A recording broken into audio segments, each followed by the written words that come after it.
Pine Hollow, Alabama, May 14, 1976.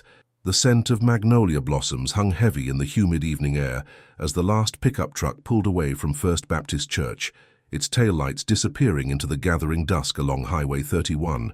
The annual church picnic had drawn nearly the entire population of Pine Hollow, all 847 residents, to the fellowship hall where Mabel Crawford's famous peach cobbler had vanished faster than the Alabama sun behind the cotton fields. Clara Jean Hollis stood alone in the gravel parking lot, smoothing down her yellow sundress as she watched her parents drive away in their old Ford.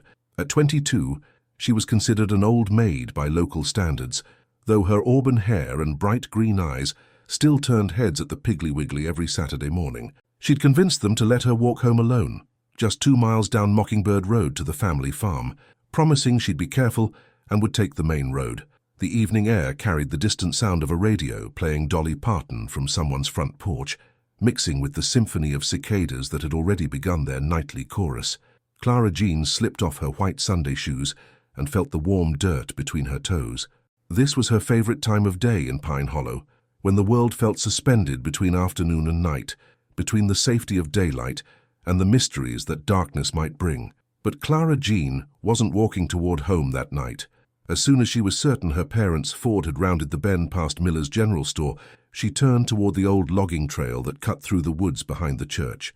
Her heart hammered against her ribs as she followed the familiar path she'd walked dozens of times over the past 4 months, each step taking her deeper into a secret that would have scandalized Pine Hollow if anyone had known. The trail emerged at the back of the Hollis property, where their weathered barn sat like a sleeping giant among the cotton rows. Earl Watson was already waiting for her, leaning against the barn door with that crooked smile that had first caught her attention back in January, when her father hired him to help with the winter repairs. "Thought you might not come," Earl said softly, his work-roughened hands gentle as they touched her face. At 25, he was everything Pine Hollow society would consider unsuitable for Harold Hollis's daughter. A drifter with no family property, no church connections, no future beyond whatever seasonal work he could find. But he read poetry by kerosene lamplight and spoke of places beyond Alabama's borders. And Clara Jean had fallen in love with both his dreams and the way he looked at her as if she were the most precious thing in the world. "And I have something to tell you," Clara Jean whispered, her voice barely audible above the evening chorus of tree frogs, "something that changes everything." She never made it home that night.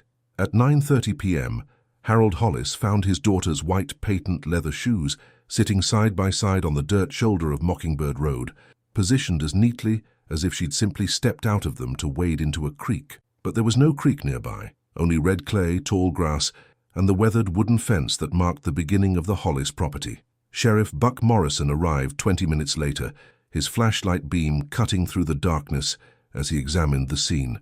No signs of struggle, no torn fabric caught on fence posts, no footprints in the soft earth, except Clara Jean's own delicate size 6 impressions, leading from the church road to where the shoes sat waiting, and then nothing, as if she had simply vanished into the Alabama night. Dawn broke gray and humid over Pine Hollow on May 15, 1976, bringing with it the largest search effort the small farming community had ever organized.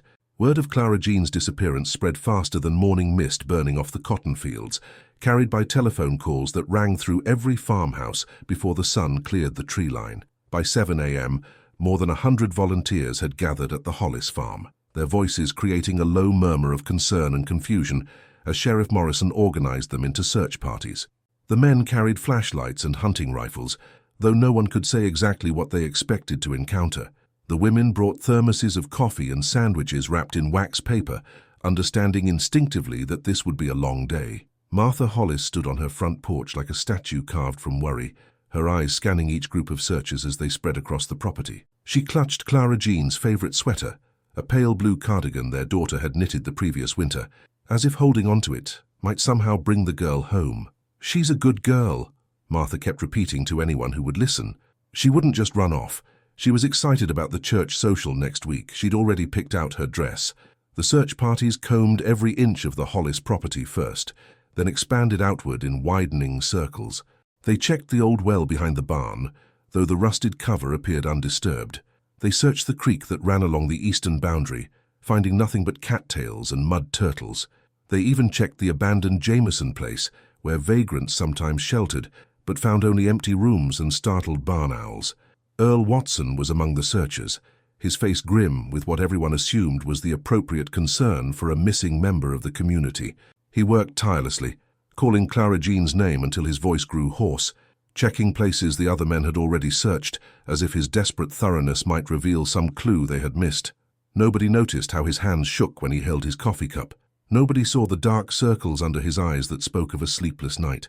And nobody thought it strange when he quietly left Pine Hollow 3 weeks later, telling Harold Hollis that his mother in Georgia was ailing and needed his help. As the days turned to weeks, the organized search efforts gradually gave way to individual acts of hope and desperation. Harold Hollis walked his property every evening after work, flashlight in hand, checking places he'd already checked 100 times. Martha spent her afternoons sitting by Clara Jean's bedroom window, watching the road as if her daughter might appear at any moment, walking home with some reasonable explanation for her absence. The case consumed Sheriff Morrison's attention completely. He interviewed everyone who had been at the church picnic, drove to neighboring counties to check if Clara Jean had somehow made her way to a bus station or train depot, and even contacted authorities in Birmingham and Mobile in case she had fled to the city. But every lead dissolved like sugar in sweet tea, leaving him with nothing but a growing file of dead ends and the terrible weight of a community's expectations. By autumn, when the cotton harvest began and life demanded attention to practical matters, the active search for Clara Jean Hollis had essentially ended. The missing person posters that had covered every storefront window and telephone pole began to fade and curl at the edges. The case file moved from the active drawer on Sheriff Morrison's desk to the cold case cabinet in the back room, where it would gather dust for decades. But Pine Hollow never truly forgot.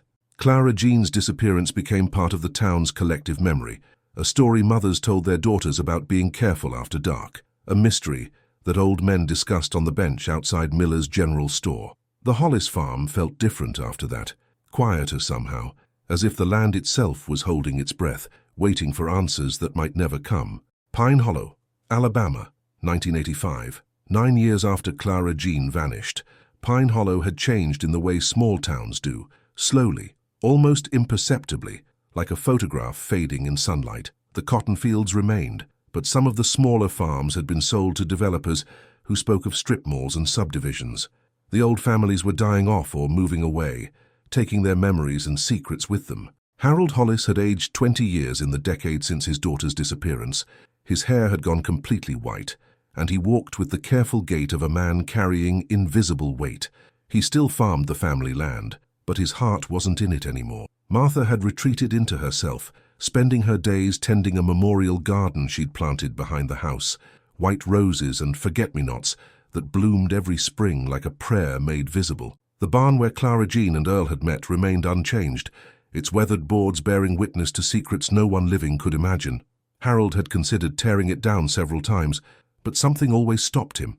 Maybe it was superstition, or maybe it was the faint hope that his daughter might somehow find her way home and would need familiar landmarks to guide her. Sheriff Morrison had retired in 1982, his final years in office haunted by the case he couldn't solve. His replacement, Sheriff James Bradley, was a younger man who'd studied criminal justice at the University of Alabama and brought new ideas about investigative techniques. One of his first acts was to review all the cold cases, including Clara Jean's file. What Bradley found troubled him. The investigation had been thorough for its time, but it had focused primarily on the possibility that Clara Jean had run away or been taken by a stranger. No one had looked closely at the people she'd known, the relationships she might have kept secret. The possibility that her disappearance might have been connected to someone within the community itself. Bradley began quietly conducting new interviews, starting with Clara Jean's contemporaries, the young people who had been in their 20s in 1976 and were now settled into middle age with families and responsibilities of their own. Most claimed to know nothing beyond what had already been established, but a few mentioned details that hadn't made it into the original reports. Sarah Mitchell, who had been Clara Jean's closest friend at Pine Hollow High, finally admitted what she'd kept secret for nearly a decade. Clara Jean was seeing someone, she told Sheriff Bradley during a private conversation at her kitchen table, her voice barely above a whisper. She wouldn't tell me who, but I could tell it was serious. She had this glow about her, you know, like she was carrying some wonderful secret. Thomas Garrett, who had worked at Miller's General Store in 1976, remembered seeing Clara Jean talking to someone behind the store on several occasions during the spring before she disappeared. "Thought it was strange," he said. "She usually just came in, bought what she needed, and left. But those last few weeks, she'd sometimes walk around back like she was meeting somebody. Never saw who it was, though." Most significantly, Bradley discovered that Earl Watson, the hired hand who had left town so abruptly after Clara Jean's disappearance, had never actually gone to Georgia to care for his mother. A few phone calls revealed that Earl's mother had died in 1973, 3 years before he'd used her as an excuse to leave Pine Hollow, but Earl Watson had vanished as completely as Clara Jean herself, leaving no forwarding address and no trace of where he'd gone after leaving Alabama. Sheriff Bradley added his name to a national missing persons database, but in the days before computer networks and instant communication, tracking someone who didn't want to be found was nearly impossible. The investigation stalled again, but Bradley kept the case file on his desk as a reminder. Every few months, he would pull it out and review the evidence, hoping that time might reveal some detail that had been overlooked. He interviewed everyone who had known Earl Watson, but the man had been a loner who kept to himself and shared little about his past or his plans. As the 1980s gave way to the 1990s, Pine Hollow continued its slow transformation. The old families sold their land to agribusiness corporations or real estate developers. The town's young people left for colleges and careers in Birmingham or Atlanta, returning only for holidays and funerals. The memory of Clara Jean Hollis began to fade from active conversation, though her memorial stone in the cemetery still received fresh flowers every spring, placed there by her mother until Martha's death in 1992, and afterward by old friends who remembered. Harold Hollis held onto the farm until his death in 1995, stubbornly maintaining the property, as if preserving it might somehow preserve his daughter's memory. The barn remained standing, its weathered boards and rusted hinges guarding whatever secrets it held. Harold's will left specific instructions that the barn should never be demolished, a final act of hope or desperation that would prove more prophetic than anyone could have imagined. After Harold's death, the property sat empty for years, too laden with grief and memory for anyone in Pine Hollow to consider purchasing. Real estate agents occasionally brought prospective buyers to look at the land, but something about the place seemed to discourage serious offers. The house gradually surrendered to Alabama's humid climate, its paint peeling and roof tiles sliding into the overgrown yard. But the barn endured, solid and patient, waiting for someone to finally unlock the truth it had been guarding for decades. Pine Hollow, Alabama, March 15, 2025. Nearly 50 years had passed when Marcus and Jennifer Webb discovered the Hollis property listed online for a fraction of its assessed value. Recent transplants from Birmingham, they were drawn to the idea of rural life and the challenge of restoring a piece of Alabama history. The house would need extensive renovation, but the sprawling acreage and the solid old barn convinced them that the property had potential. The morning they began clearing out decades of accumulated debris, the air inside the barn was thick with dust and the musty smell of old hay. Shafts of sunlight filtered through gaps in the wooden siding, illuminating spider webs that had been undisturbed for years. Jennifer worked methodically through the front section, while Marcus tackled the feed storage area in the back, where bales of moldering hay had been stacked against the far wall since the Reagan administration. "Honey, come look at this," Marcus called out, his voice carrying an odd note of excitement mixed with confusion. He'd been moving the rotted hay bales when he noticed something unusual about the barn's back wall, a section where the wood grain didn't quite match, where the boards seemed newer despite being painted the same weathered grey as the rest of the structure. Jennifer joined him, running her hands along the suspicious seam. Her background in historic preservation made her sensitive to architectural inconsistencies. "This looks like it was added later," she said. "Do you see how these boards are cut differently? And the nail heads are machine-made instead of hand-forged like the rest of the barn." The couple spent the next hour carefully removing the boards, revealing a hidden cavity behind the false wall. What they found inside took their breath away. A steamer trunk, probably from the 1960s, its once blue surface now mottled with rust and humidity stains. It was heavier than expected, and when they carefully lifted it from its hiding place, they could hear objects shifting inside. Jennifer's hands trembled as she worked the corroded latches. The first thing they saw was fabric, a yellow sundress, faded but unmistakably the kind young women wore to church in the 1970s. Beneath that, Carefully wrapped in what had once been white tissue paper were personal items that spoke of a life interrupted: a silver charm bracelet, a high school class ring from Pine Hollow High, circa 1972, and several photographs. The photographs stopped them cold. They showed a young woman with auburn hair and bright green eyes, sometimes alone, sometimes with a tall man in work clothes. One photo was different from the others, more intimate, taken inside what appeared to be the very barn where they now stood. On the back, in faded blue ink, someone had written C, J, and E, W, forever and always, spring 1976. But it was what they found beneath the photographs that made Jennifer gasp and step backward. Wrapped in an oilcloth that had partially preserved it from the humidity was human bone, what appeared to be a complete skeleton, carefully arranged as if whoever had placed it there had wanted to show respect, even in death. Marcus immediately called 911, though his voice shook so badly that the dispatcher had to ask him to repeat the address twice.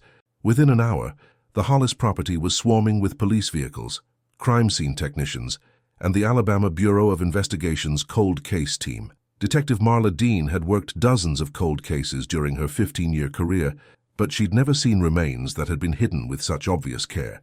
The skeleton was complete and undisturbed, positioned as if the person had been laid to rest rather than simply disposed of. The personal effects suggested this was a young woman from the 1970s, and the initials on the photograph made identification almost certain.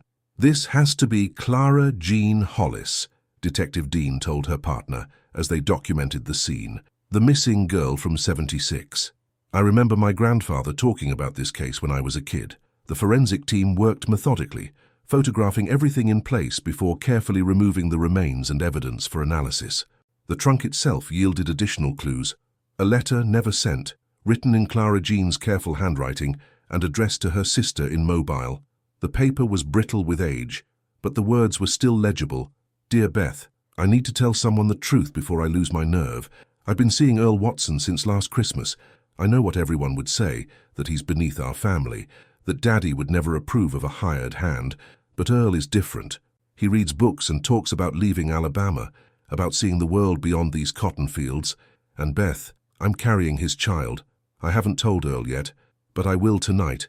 I pray he'll want to marry me, that we can make a life together somewhere far from Pine Hollow's judgment. If something happens to me, if I don't have the courage to mail this letter, I want someone to know that I was happy, that for these few months I was truly deeply happy." The letter was dated May 14th, 1976, the day Clara Jean disappeared. The forensic analysis confirmed what everyone suspected. The remains belonged to Clara Jean Hollis, and she had been approximately 8 weeks pregnant at the time of her death. But it was Detective Dean's investigation into Earl Watson that finally unlocked the mystery that had haunted Pine Hollow for nearly half a century. Earl Watson had died in a car accident outside Macon, Georgia, in 1983, but Detective Dean's research revealed that he had spent his final years working under an assumed name, carrying the weight of a secret that had slowly destroyed him. His landlord remembered him as a quiet, troubled man who drank too much and sometimes talked to himself, especially on spring evenings when the magnolia trees bloomed. The breakthrough came when Dean tracked down Earl's surviving brother, Caleb Watson, living in a nursing home in Montgomery. At 78, Caleb was frail and nearly blind, but his memory of that night in May 1976 was sharp as broken glass. "Earl came to me the morning after," Caleb whispered, his voice barely audible in the nursing home's sterile quiet. "Came to me crying like a baby, said he'd killed the girl he loved. But it wasn't murder, Detective. It was the cruelest kind of accident." According to Caleb's account, Clara Jean had met Earl at the barn that night to tell him about the pregnancy.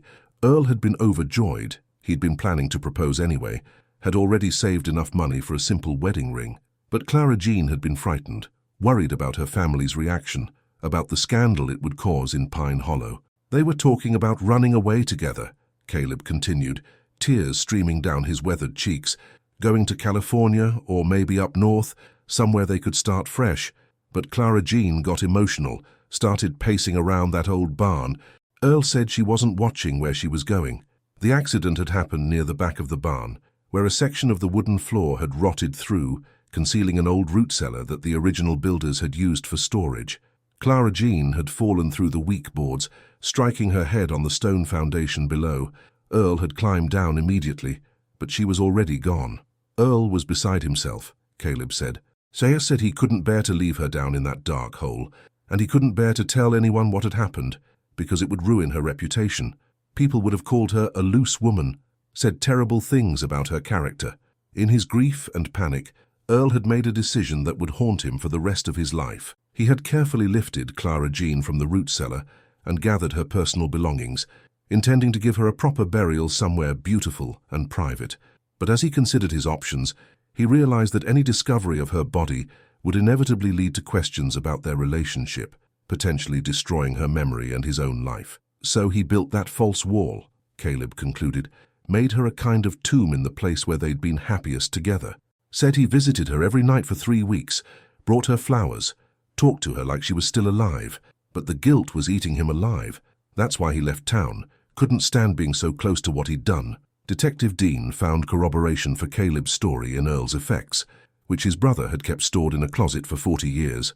Among Earl's possessions was a journal, its pages filled with letters to Clara Jean that he'd never been able to send. The entries detailed his daily visits to the barn, his plans to somehow give her a proper burial, and his growing realization that he would never have the courage to do what he knew was right.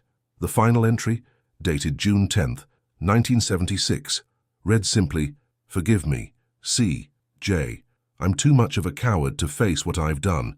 I'm leaving you in the place where we were happy, and I'm praying that someday someone braver than me will tell the world how much you were loved." The case officially closed with Earl's posthumous confession, though it brought little satisfaction to Detective Dean. There was no one left to prosecute, no justice to be served in any conventional sense, but there was truth, and there was finally peace for Clara Jean Hollis. The funeral was held on a warm October morning in 2025, with most of Pine Hollow in attendance, despite the decades that had passed. The preacher spoke about love and loss, about secrets that poison families and communities, and about the importance of facing truth, even when it's painful. As they lowered Clara Jean's casket into the red Alabama earth, Detective Dean noticed an old man standing apart from the crowd, supported by a walker and accompanied by a nurse from the Montgomery facility. It was Caleb Watson, who had insisted on making the journey to pay his final respects. After the service, Caleb approached the grave with a single white rose, the same variety Earl had left in his journal pressed between the pages, dried and brittle, but still recognizable after all these years. "I'm sorry we took so long," he whispered to the headstone. "I'm sorry my brother didn't have the strength to tell the truth while it mattered, but you're home now, child. You're finally home." The old Hollis barn was demolished 2 weeks later, its weathered boards and rusted nails carrying away the last physical reminder of that terrible accident in 1976. The new owners, Marcus and Jennifer Webb, decided to plant a memorial garden in its place, white roses and forget-me-nots, the same flowers Martha Hollis had tended for so many years. Pine Hollow learned something about itself that autumn, about how secrets could poison a community across generations, about the difference between scandal and tragedy, and about the importance of remembering people for who they truly were, rather than how they died. Clara Jean Hollis was finally remembered not as a cautionary tale or a mysterious disappearance, but as a young woman who had fallen in love and dreamed of a different life. And sometimes, when the evening air carries the scent of magnolia blossoms and the sound of cicadas singing their ancient song, people in Pine Hollow say they can feel her presence, not haunting the place where she died, but blessing it with the memory of love that was real and deep and lasting, even if it ended too soon.